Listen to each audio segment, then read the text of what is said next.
People don't believe me when I say that Netanyahu is a moderate. And no, this is not clickbait. I am 100% being for real. Because this is a point that people really need to know and understand and grapple with in order to prepare for what's to come once Netanyahu is out of power. You know, you can be in Tel Aviv and meet some liberal Israelis or leftist Israelis who might have another vision. And I spent a lot of time with the very marginalized anti-Zionist Jewish Israelis who in many ways were my guides to Israel. But I also got to be on base with Israeli soldiers in the West Bank and talk to them. And they come from the communities that represent the true working class, Jewish Israeli working class, who are kind of ignored in their own ways and have faced their own level of violence from the Israeli police. And what they say simply is, you know, our lives are hard here. It would be a lot easier if someone could just push the button and eliminate the Palestinians. We don't care.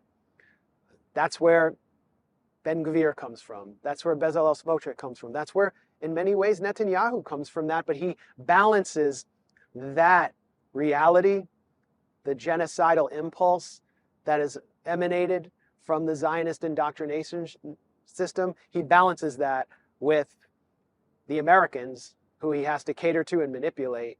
And Netanyahu is such a special figure in that regard because, you know, throughout the 90s, he was mostly here in Washington, hanging out at AIPAC's offices right down on K Street. He grew up in suburban Philadelphia. His father spent most of his life in upstate New York.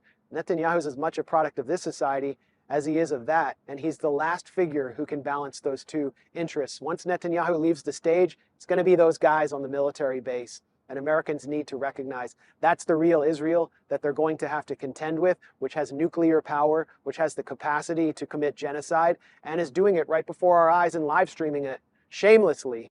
This is veteran journalist Max Blumenthal. He is one of, if not the most knowledgeable people about this topic. And there's a reason why this point is so important. Okay, being our closest ally, one of the fundamental underlying goals of American mainstream media is to manufacture support for Israel. And one way of doing that, given everything that's gone on, is to paint Netanyahu and his government as right wing. Because correct or not, for a lot of Americans, right wing equals bad. In other words, it's not Israel that's bad, it's Netanyahu. And if he goes, then things will magically be good again. But no, I'm here to tell you that stories like this one right here is not unique to Netanyahu. It will not go away if Netanyahu is removed from power. I hate to say it, but this might be considered tame compared to what might be coming in the future. But hey, these are just my thoughts, so let me know what you think.